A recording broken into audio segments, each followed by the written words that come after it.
네, 오늘 본문 16절 보시면 증거궤를 맨 제사장에게 명령하여 요단에서 올라오게 하라 하신지라 이렇게 시작합니다. 현재 상황이 무엇인가를 한번 돌아보고 말씀을 나누겠습니다. 이스라엘 백성들은 이제껏 모압 땅 요단 동편에 있었습니다. 그 지난달까지 보았던 신명기 말씀의 장소적 배경입니다. 모세의 설교 유언으로 이루어진 게 신명기 말씀이죠. 그게 모압 평지 요단 동편에서 있었고, 이제 모세는 죽고 이제 새로운 지도자 요수아를 이제 등장하고 있습니다. 요수아 시대 하나님의 역사를 기록한 성경책이 요수아서입니다. 이 책이 이제 가나안 땅을 배경으로 하고 있는데, 이제 3장과 4장은 가나안 입성의 마지막 관문인 요단강을 건너는 그 내용이 나옵니다. 그런데 이 백성들이 요단을 건너는 시기가 좋지 않은 것입니다. 지난주에 있었죠. 3장 15절에 보시면 그 내용이 나오고 있습니다. 곡식을 거두는 시기라고 되어 있습니다. 태양력으로 하면은 우리의 3, 4월 달 정도 되는 시기입니다. 지금 가나안 땅 팔레스타인 그 지역은 이제 10월 말경부터 우기 이른 비가 내리고요. 이제 3, 4월이면 늦은 비가 내리면서 추수를 하게 됩니다. 그래서 곡식을 거두는 그 시기에 이제 봄이 되기 때문에 비도 오고, 또 그 북쪽의 헐몬산이나 높은 산에 눈이 녹습니다. 그러면 그 녹은 물이 흘러 들어와서 강이 물이 많아지게 되고, 언덕에 물이 넘치는 그런 시기가 됩니다. 그래서 이럴 때 강을 건넌다는 것은 1년 중 가장 힘든 때 강을 건너려고 하는 것입니다. 근데 이스라엘 백성이 그 물 앞에서 인간의 힘으로 넘기 힘든 그 요단강을 어떻게 합니까? 하나님 말씀으로 언약궤를 맨 제사장들이 물에 발바닥을 대고 들어가자마자 그 흘러내리던 강물이 딱 끊기게 됩니다. 한 25km 북쪽에 있는 아담 성읍이라는 곳에서 근처에서 물이 이제 쌓이고, 나머지는 물이 마르게 되는 것이죠. 그래서 마른 땅을 이제 백성들은 건너갔습니다. 그리고 오늘 본문에서 요단강 가운데 이제 언약궤를 메고 있었던 제사장들이 마지막까지 있다가 이제 명령하에서 요단강에서 나오게 되는 장면입니다. 그래서 요단강물에 제사장의 발바닥이 닿자 물이 그쳤는데, 마찬가지로 그 발바닥이 이제 육지를 밟는 동시에 요단강물이 다시 흐르게 되었다라고 우리 18절, 오늘 본문의 18절에 나오고 있습니다. 요단강물은 다시 언덕에 강둑에 넘치도록 이제 흐르고 있습니다. 이런 기적을 통해서 하나님은 백성들에게 무엇을 말씀하시려고 하시는 것인가? 바로 전능하신 하나님이 너희와 함께 계신다. 이것을 기억하길 원하시는 것입니다. 전능하신 하나님, 자연을 통치하시고 다스리시는 그 하나님이 함께 하시고 있다. 그러니까 가나안 땅과의 전쟁을 두려워하지 말고 담대하게 나아가라라고 하나님은 교훈하시는 것입니다. 그러나 사람은 흔히 망각의 동물이다라고 합니다. 금방금방 잊어버립니다. 우리의 기억력이 문제가 아니라 우리가 영적으로도 굉장히 어둡게 되는 죄인이기 때문에 그런 것 같습니다. 어제 하나님이 은혜 주시고 응답 주시고 감사한 일들 많이 주시는데, 바로 오늘 어려운 일 생기고 막히게 되면은 금방 원망불평하면서 은혜를 잊어버리는 게 우리의 모습입니다.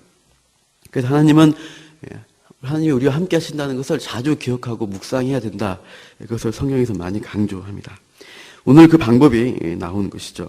19절에 보시면 그 사건을 기억하는 기념물을 세우도록 하시고 있습니다. 19절, 20절이죠. 요단에서 올라와 여리고 동편 경계 길갈이라는 지역으로 진을 치는데, 20절 보시면 요단에서 가져온 그 12돌을 길갈에 세우라라고 하십니다. 요단강 바닥에 있었던 마른 땅일 때 그 바닥에서 돌을 캐내어서 12개를 가지고 왔습니다. 12지파를 의미하는 그 돌을 가지고 길갈이라는 그 진에다가 그 기념비를 세우도록 하셨습니다. 이를 가지고 무엇을 하라는 것인가? 바로 역사 교육을 해야 된다라고 말합니다. 21절 이후에 보시면 나중에 후일에 자손들이 묻는 것입니다. 아버지에게 묻죠. 이 돌들은 무슨 뜻입니까? 이렇게 물어볼 날이 온다는 것이에요. 그럴 때 아버지는 대답을 하라는 것입니다. 22절 같이 읽어보죠. 시작. 너희는 너희의 자손들에게 알게 하여 이르기를 이스라엘이 마른 땅을 밟고 이 요단을 건넜음이라. 그 사건의 내용이 무엇이었나를 알려주라는 것이죠. 이렇게 해서 요단 마른 땅을 밟고 건넜던 그 사건을 가르쳐주는 그 기념비. 우리에게도 그 기념비와 같은 가르침의 도구가 있어요. 바로 이것입니다. 기록된 하나님의 말씀입니다. 이 성경책을 우리가 교육의 도구로 또 우리가 사용을 하는 것입니다. 성경은 잠잘 때 쓰는 베개가 아닙니다. 장식용도 아니고요. 성경은 우리가 읽으라고 주신 하나님 말씀이에요. 그래서 때마다 시마다 우리가 이것을 읽고 또 기억하고 묵상을 해야 됩니다. 특별히는 우리 자손들에게, 우리 자녀, 손주들에게 이 하나님이 하신 일에 기록된 성경을 가르쳐야 됩니다. 그들이 성경을 통해서 하나님 만나도록 우리가 인도를 해야 됩니다. 잘 가르치려면 우리가 알아야 됩니다. 그래서 우리가 먼저 성경을 자주 읽고 접해야 되죠. 어제 성경 퀴즈대 했습니다. 보니까 너무들 잘하셨어요. 저는 깜짝 놀랐습니다. 몇 분이 정말 대단하신 분이 계셔서 정말 놀랐습니다. 이런 걸 순식간에 맞추다니 하는 생각이 들었어요. 제가 내 문제가 있었는데 그것도 금방금방 맞추시더라고요. 그래서 온기가 맞추시는 분 보고 놀랐습니다. 그러나 우리는 퀴즈 대회가 있건 아니건 날마다 성경을 읽고 그것을 의미를 잘 알아야 됩니다. 성경을 사랑하고 성경에서 나오는 하나님을 우리가 사랑하는 것이죠. 그 성경의 사랑을 우리가 자녀들에게, 우리 자손들에게 전수하는 것, 이것이 우리의 의무인 것입니다. 성경을 읽게 됐을 때 하나님이 주시는 것이 있습니다. 우리에게 교훈하시는 것. 그 내용이 이제 23절, 24절에 나오고 있습니다. 아까 왔던 그 길갈에 세운 돌, 기념비의 의미에 대해서 23절, 24절에 이제 설명을 하는 것이죠. 너희의 하나님 여호와, 이때 시작하죠. 너희의 23절 보시면 너희의 하나님 여호와라 합니다. 바로 자손들에게 말할 때 그 하나님은 너희의 하나님인데 너희의 하나님이 어떤 분인가 그 얘기를 하라는 것이죠. 그래서 그것은 요단물을 마르게 하신 그 사건은 홍해물을 마르게 한 것과 홍해를 말리신 것과 같은 사건이다 라고 말하는 것입니다. 그래서 홍해를 말리신 똑같은 사건. 그래서 24절에 그 사건의 의미를 정확하게 말하는데 24절 함께 읽겠습니다. 시작. 이는 땅의 모든 백성에게 여호와의 손이 강하신 것을 알게 하며 너희가 너희의 하나님 여호와를 항상 경외하게 하려 하심이라 하라. 땅의 모든 백성에게 하나님의 손이 강하신 것을 알게 하는 것, 그리고 너희에게는 너희 하나님 여호와를 항상 경외하게 하는 것이 이유다. 그 사건의 의미와 교훈이다. 이렇게 말합니다. 그러나 대상은 두 가지로 나오는 것을 볼 수 있죠. 24절 앞에는 땅의 모든 백성이고요. 그 중간에는 바로 자손들, 너희, 하나님 백성에게 하는 말씀입니다. 세상에는 두 종류의 인간이 있다고들 흔히 말하죠. 우스갯소리로 군인들에게는, 군인의 시각에서는 군인과 민간인으로 구분한다. 그렇죠. 너무 외롭다 한 사람에게는 솔로와 커플로 구분되어 있다. 이런 식으로 자기 관점을 봅니다. 교회 다니는 우리들은 어떻게 두 종류의 사람을 봅니까? 믿는 사람이 있고 안 믿는 사람이 있다. 구원받은 죄인이 있고요. 우리는 구원받은 죄인. 밖에는 구원받지 못한 죄인들이 있다라고 나눌 수 있습니다. 본절도 두 가지 종류의 인간으로 나누는 것입니다. 홍해와 요단물을 말리시고 그 기적의 사건으로 하나님 백성을 인도한 그 사건의 의미가 믿는 하나님 백성과 아닌 자에게 구분해서 말씀을 주시고 있어요.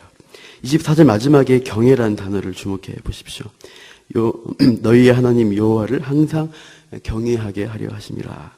이 경외라는 단어는 의미적으로 두려워한다는 의미가 들어가 있어요. 사실상 앞에 보시는 그 땅의 백성이 하신 말씀, 여호와의 손이 강하신 것이라는 것도 두려움이라는 의미가 있는 것입니다. 백성들은 하나님이 하신 기적의 사건들 통해서 두려움을 갖게 돼 있어요. 누구나 두려워하죠. 이스라엘 백성도 그 하나님 오시면서 두려워하지만은 이제 이스라엘 백성에게는 경외감으로 두려움이 변합니다. 경외라는 것은 하나님을 두려워하지만 존경함으로 또 하나님을 사랑함으로 두려워하는 마음을 말하고 있어요. 그러나 하나님 믿지 않는 백성들에게는 진짜로 하나님이 두려운 것입니다. 왜요? 심판하실 것이기 때문에 두려워하게 된다는 것을 말하고 있어요. 우리가 이 요수아의 건넌 사건을 통해서 하나님이 가나안에 있는 믿지 않는 백성들에게 의도하신 바는 하나님을 두려워하라는 것입니다. 그래서 두 가지 반응이 있는 것을 우리가 볼 수가 있어요. 우리 앞에 5장 1절을 한번 보시죠.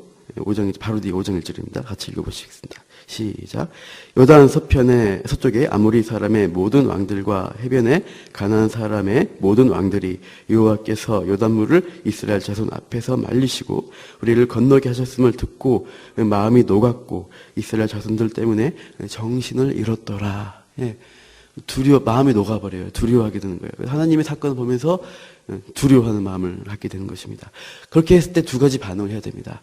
하나님을 경외한 마음으로 하나님 믿고 따를 것인가, 아니면은 끝까지 강팍하게 돼서 싸울 것인가, 반응이 되는 것입니다.